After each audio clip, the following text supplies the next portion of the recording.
Many years ago, after the standard 10th results had been declared, I went to visit some friends of mine who had their daughter who had appeared for the examination.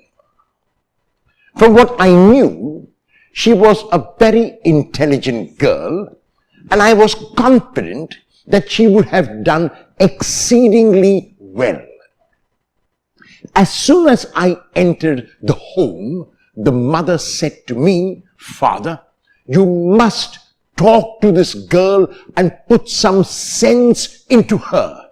She has let us down. What did my husband and I not do to encourage her? I stayed home from work. I cooked her the best of meals. She never did a stitch of work in the house, and now she has let us down."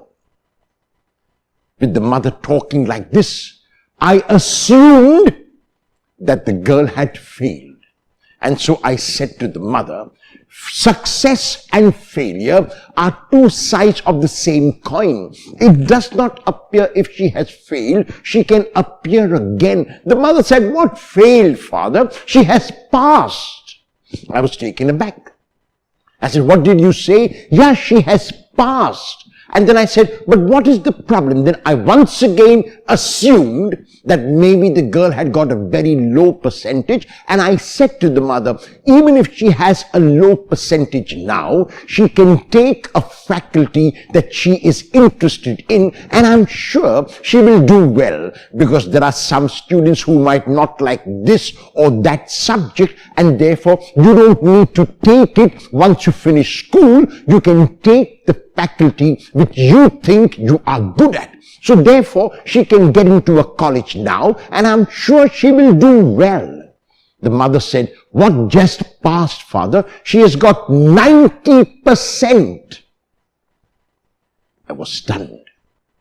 I could not believe my ears. So I asked the mother once again, "What did you say?"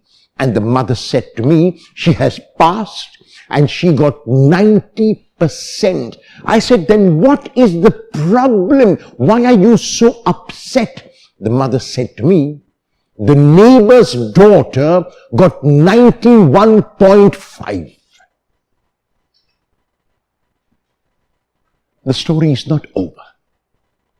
I made the mother sit down, and I said to the mother, "If your neighbor's daughter had got 70%, which is much less than 90, and your daughter had got 71%, which is much less than 90, will you be happy?" And the mother said, "I will be very happy, because I wanted her to get more than my neighbor's daughter." In the gospel text of today, we will hear about a man who has no ego. A man who has no need to compare himself with anyone, because the man knows exactly who he is and what his mission in life is. And that man is John the Baptist. John the Baptist was very clear that when he came into the wilderness, he had one role, he had one job, he had one vocation, and it was to point to Jesus and to decrease when Jesus increased. To go into the background when Jesus went into the foreground. John had no ego, he had no I. John was very aware of himself, he was confident in himself, and he was secure in himself. He never needed to compare. In the gospel text of today, he sees Jesus passing by. And even as he sees Jesus passing by, he identifies Jesus by using 4 titles for Jesus. And why 4? Why not 1? Because Jesus cannot be contained with 1, nor that Jesus can be contained with four. But John wants to explain to those who are listening to him that the one who comes now is much, much greater than him, and John does not mind.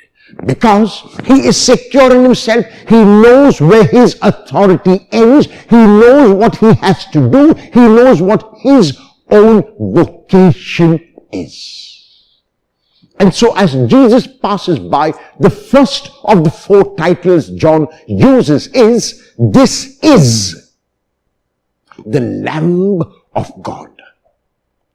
And this title is the first of the four because it is the most significant, it is the most important, it is primary to the vocation of Jesus.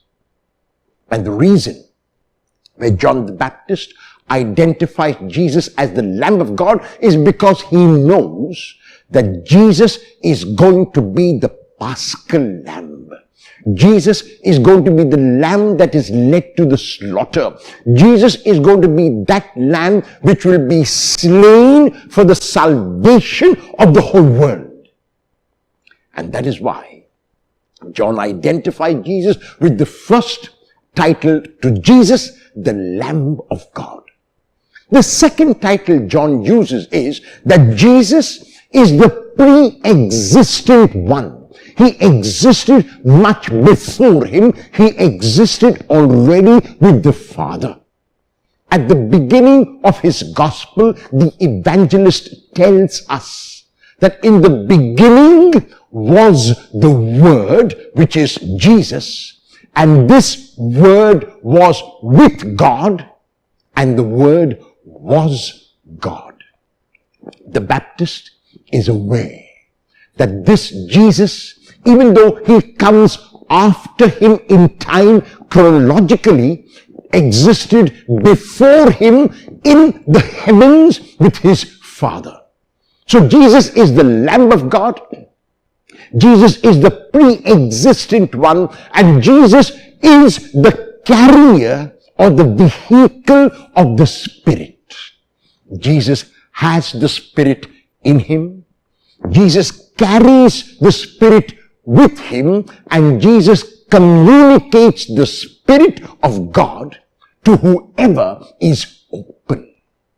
And so, as the communicator of the Spirit of God, Jesus is the communicator of openness, of freedom, of inclusiveness, and of love. And the final title which John uses to identify Jesus is that Jesus is the Son of God.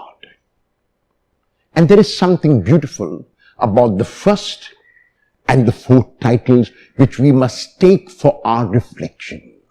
In the first title, John the Baptist says that Jesus is the Lamb of God, the Lamb that is led to the slaughter. In the last title, he identifies the same Jesus as Son of God. How can the Lamb that is led to the slaughter be the Son of God? Is not God beyond death? Is not God beyond suffering? Is not God beyond pain? Yes, God is beyond all of that. But as the first reading from Isaiah tells us, that the Lord will send his Son as not only a human being, but as a light to the nations, as an inspiration to all, that even though he had the privilege of being Son of God, even though he had the privilege of being God's only Son, he will go through the cross, he will become the lamb that is led to the slaughter, he will become the lamb that is slain, only in order to show us the way to be that light for each one of us.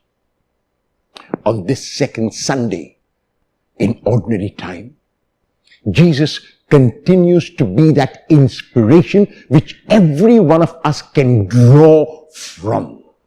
He had this privilege of royalty. He had the privilege of sonship. He had the privilege of kingship, and yet he gave it all up to become the Lamb of God.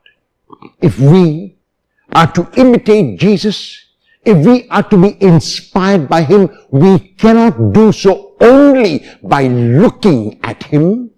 We must do so by becoming like him in every way. Every one of us has our own privileges. Every one of us has our own authority. But if we can give up that privilege, if we can give up that authority for service and for love, then we will have identified with Jesus, and like John the Baptist, we too can say that Jesus is the Lamb, and becoming the Lamb, he becomes Son.